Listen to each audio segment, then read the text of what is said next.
சில பேர் பார்த்தீங்கன்னா ஆரம்ப நாட்களில் ஆண்டவரே எனக்காக உயிரை கொடுத்தீங்க, நான் உங்களுக்காக உயிரை கொடுப்பேன், என்னை பயன்படுத்துங்க, நான் ஜீவனை கொடுப்பேன்ட்டு. இப்போ கேட்டால் ஆண்டே நான் உங்களுக்காக நான் சாகலாம் விரும்பல, ஆனால் உங்களுக்காக வாழ்றதே பெரிய விஷயம், நான் கஷ்டப்பட்டு வாழ்ந்துக்கிறேன்றான். இன்றைக்கி ஒரு சபையில் போயிட்டு யாரெல்லாம் அவங்க வாழ்க்கை ஆண்டுக்கு கொடுக்குறீங்கன்னா எல்லா மனுக்கு வருவாங்க.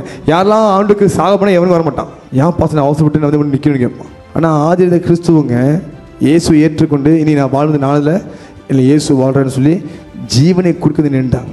பட் இன்னைக்கு எத்தனை பேர் சொல்ல முடியும் இயேசுக்காக நான் ரத்த சாட்சியாக மறிக்கிறேன்? கை தூக்குங்க பார்ப்போம். ஹல்லேலூயா. நீங்களே திரும்பி பாருங்களேன், திரும்பி நீங்களே பாருங்களேன், நீங்களே இப்போ எத்தனை பேர் பாருங்க. அதுவே நான் இப்படி கேட்குறேன்னு வச்சுக்கோங்க, எத்தனை பேர் கர்த்தர் ஆசீர்வதிக்கணும்? எல்லா கையும் ஏறி இருக்கும் முதல்ல இருந்தா, இப்போ ஏறாது. ஏன்னா பாயிண்ட் இப்படி போயிடுச்சுல்ல. ஹல்லேலூயா. நான் ரிஸ்க் எடுக்க மாட்டேன். But what I learn on my salvation to this day, ஆண்டவருக்காக ரத்த சாட்சியாய் மறிக்கணும். அதுதான் குறிக்கோள், அதுதான் பெரிய பாக்கியம். இன்ஃபேக்ட் ஆல் த டிசைபிள்ஸ், இயேசுடைய சீஷர்கள் எல்லாமே அதை தான் ரொம்ப அதிகமாக வாஞ்சித்தார்கள். அவருக்காக சாகணும்னு தான் ஊழியம் செய்யணும், அவருக்காக நான் சாகணும்னு சொல்லி தான் ரொம்ப அதிகமாக வாஞ்சித்தாங்க. That's what I read in the book of apostles.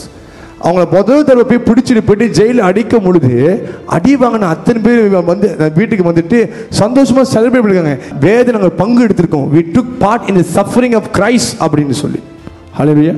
அப்படி ஜீவனை பணைய வச்சு ஜீவனை கொடுத்து ஊழியம் செஞ்ச ஆட்கள், அதாவது பேதுரு கூட சாகும் பொழுது கிரெடிட் அவனுக்கு அவன் எடுத்துக்கவே இல்லை. அவன் என்ன பண்றான் பார்த்தீங்கன்னா, நான் அவரை போல சிலுவையில் நான் இப்படி சாக விரும்பல, நான் தலைக்கிளியா சாகிறேன்னு சொல்லி சாகிறான். அதான் யோசி என்ன லெவலுக்கு ஹம்பிள்னஸ் பார்த்தீங்களா? ஹல்லேலூயா.